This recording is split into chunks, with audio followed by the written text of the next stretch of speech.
Hello my dear students, कसे आहात सगळे? Now today we are going to learn the next topic 1.2 Androcles and the Loin. तर विद्यार्थी मित्रांनो, आज आपण सेकंड लेसन जो आहे Androcles आणि Loin हा शिकणार आहोत. See the page number 7, first paragraph. Long ago there lived a kind, gentle and courteous man called Androcles. तर खूप वर्षापूर्वी अत्यंत दयाळू, सभ्य आणि खूप चांगला असा शांत असा एक माणूस राहायचा. तर त्याचं नाव काय होतं? Androcles. But he had a very cruel master. पण त्याचा जो मालक होता तर तो अत्यंत दुष्ट स्वभावाचा होता.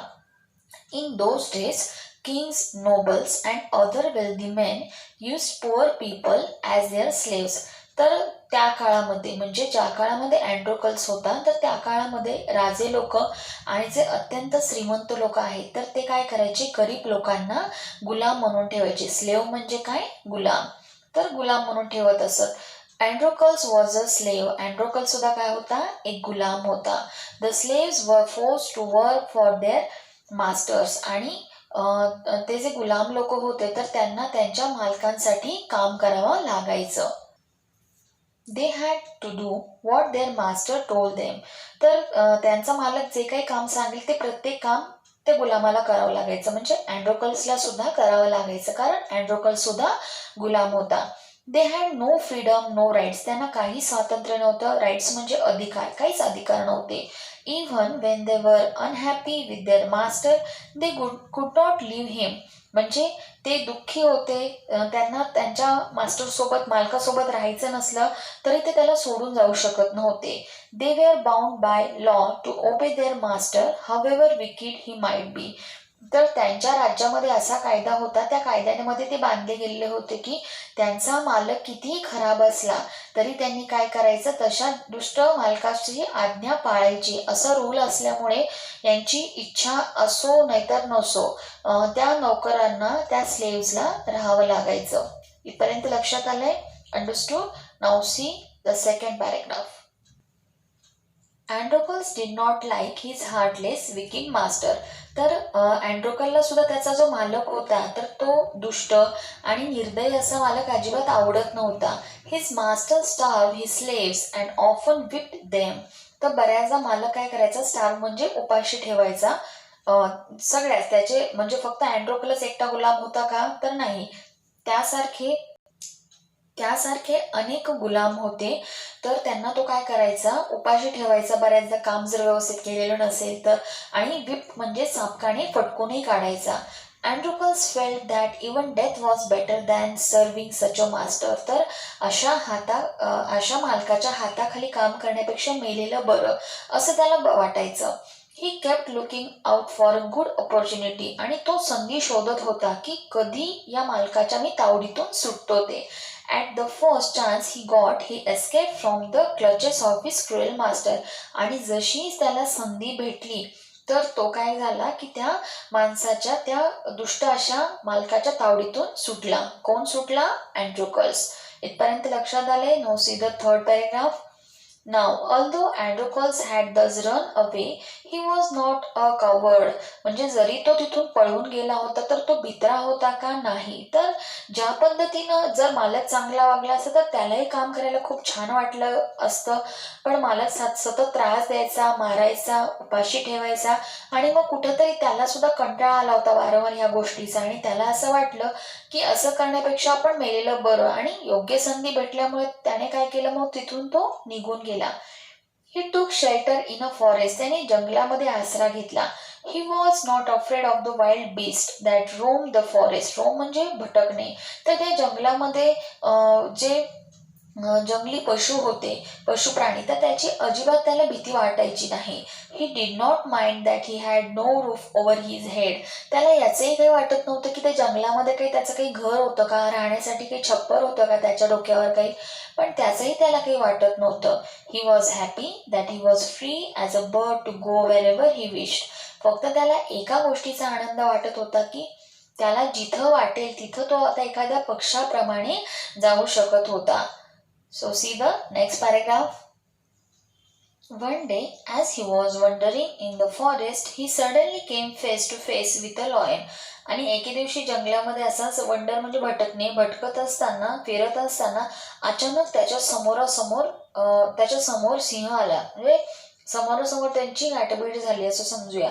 His first reaction was to turn and flee. त्याची पहिली प्रतिक्रिया होती की बापरे सिंह, आणि मग इथून पळून जावं, अशी त्याची पहिली प्रतिक्रिया होती. कोणाची? अँड्रोकल्सची. But then he saw that the lion had not moved on seeing him. पण त्याने पाहिलं की सिंह तर म्हणजे आता जर त्याने माणूस पाहिला तर सिंह अटॅक करेल असं काही तो अटॅकिंग भूमिकेमध्ये नव्हता, तो स्थिर होता. It neither roar nor roared. तर मग त्याने त्या सिंहाने काही गर्जना पण केली नाही किंवा गुरगुरला नाही, तो एकदम शांत होता. In fact, it looked at him piteously as if it was in a great pain. आणि त्याच्याकडे पाहून असं वाटत होतं की काहीतरी त्याला खूप त्रास होतोय, तो पेनमध्ये आहे, त्याला काहीतरी कसला तरी त्रास होतोय हे त्याच्या चेहऱ्याकडे पाहून वाटत होतं. असं कोणाला वाटलं? अँड्रोकल्सला. Androcles paused. मग अँड्रोकल्स थांबला. Then he moved very cautiously towards the lion step by step. आणि हळुवारपणे काळजीपूर्वक तो त्याच्या हळूहळू पुढे गेला. The lion moan and whimpered. आणि यावेळेस सुद्धा हा फक्त गुरगुरत होता म्हणण्यापेक्षा एकदम कण्हने एक त्रास होत असल्यानंतर आपण कणतो की नाही, तर त्या पद्धतीने त्याचा आवाज निघत होता. असं वाटत नव्हतं की तो काही अटॅकिंगच्या भूमिकेमध्ये आहे म्हणून. Please help me, it's I seem to say. त्याच्या डोळ्यात पाहून, त्या सिंहाच्या त्या लॉयनच्या डोळ्यात पाहून असं वाटत होतं की मला मदत करा, अशी त्याच्या डोळ्यामध्ये भावना होती. When Androcles drew near, the lion lowered its head and began to lick its paw. आणि जसाही अँड्रोकल्स त्याच्या जवळ गेला त्याने त्याची मान खाली घातली आणि त्याचा जो पंजा होता तर त्याला चाटू लागला. कदाचित त्याला दाखवण्याचा प्रयत्न असेल की बाबा मला इथे पेन होत आहे किंवा मला इथे त्रास होत आहे. Then Androcles saw that the lion's paw was wounded, sore and swollen.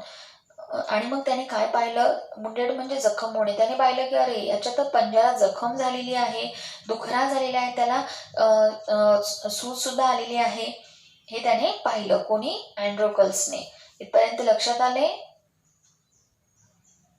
On a closer look, Androcles notice that a big thorn had pierced on of the lion's toes. आणि त्याने जवळून पाहिल्यानंतर त्याच्या लक्षात आलं की त्याच्या बोटामध्ये मोठाच्या मोठा काटा रुतलेला होता. So this is the cause of the lion's distress, thought Androcles. आणि मग त्याच्या लक्षात आलं हे सिंहाच्या दुःखाचं किंवा त्रासाचं कारण होतं. Now see the last paragraph on the page number 7. Summoning up all the courage, म्हणजे सर्व काही धैर्य एकवटून. आता तो काही छोटासा काही मांजर किंवा कुत्रा होता की त्याच्याजवळ जाऊन लगेच त्याची मलमपट्टी करणं सोपं होतं का? तो सिंह होता. ऑब्विसली थोडी भीती वाटणार, अँड्रोकल्सला तशी भीती वाटली, पण त्याने ते धैर्य एकवटून त्याला असं वाटलं की हा पेनमध्ये आहे आणि याला खूप त्रास होत आहे, आपण मदत केली पाहिजे. So Androcles stretched his hand slowly towards the injured paw. आणि मग त्याने हळुवारपणे त्याचा हात त्याच्या पंजाजवळ नेला जिथं तो काटा रुतलेला होता. That the lion would attack him if he touched its swollen. He was afraid that the lion would attack him if he touched its swollen paw. आणि त्याला पॉ म्हणजे पंजा. फक्त त्याला एक भीती होती की जर या सिंहाच्या लक्षात नाही आले की बाबा आपण त्याच्या मदतीला येत आहोत, त्याच्या पंजाजवळ जिथं त्याला दुखरा भाग आहे त्या पंजाला जर हात लावला आणि आपल्याला अटॅक केला तर, ह्याच्या जर लक्षात नाही आलं तर ती एक भीती होती फक्त. पण तरी त्याने ठरवलं की नाही बाबा याला आपण मदत केली पाहिजे. But the lion seemed to understand his good intention. पण सिंहही तितका हुशार होता, त्याला सुद्धा इंटेन्शन म्हणजे हेतू, त्याचा चांगला हेतू लक्षात आला.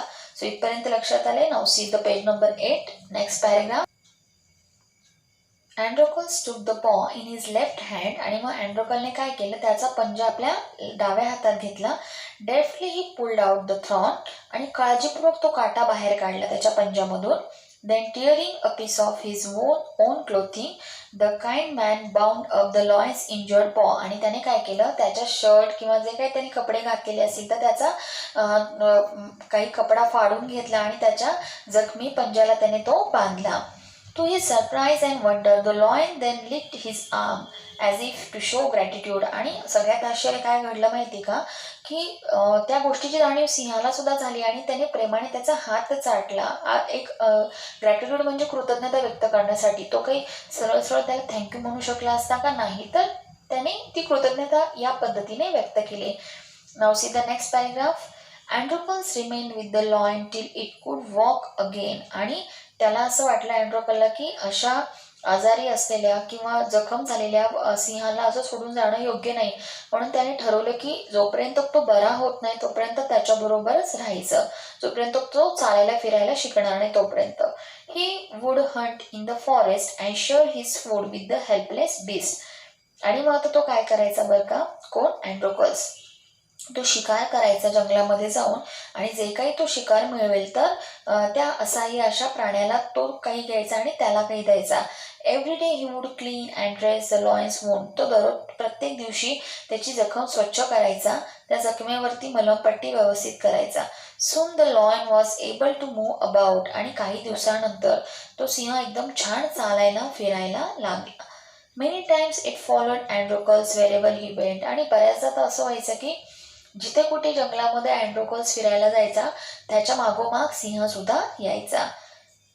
See the next paragraph. In the meanwhile, म्हणजे मधल्या काळात काय घडलं बघा.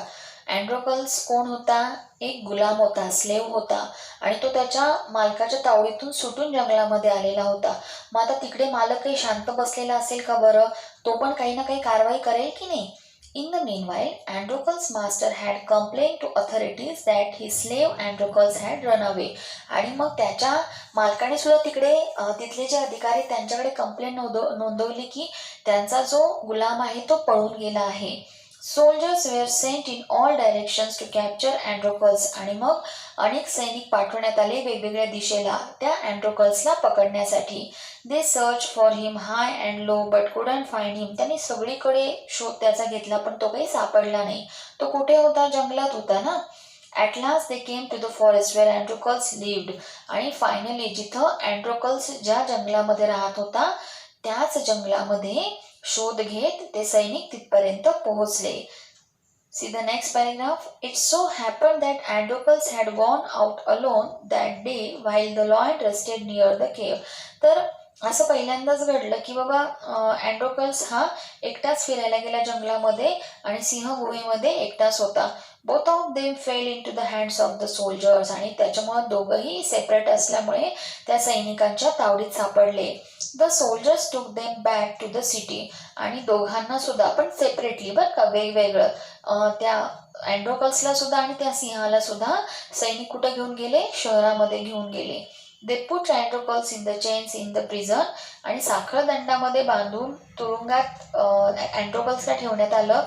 The lion was cage. आणि सिंहाला सुद्धा बंदिस्त करण्यात आलं पिंजऱ्यामध्ये. इथपर्यंत लक्षात आले. C the last paragraph on the page number 8.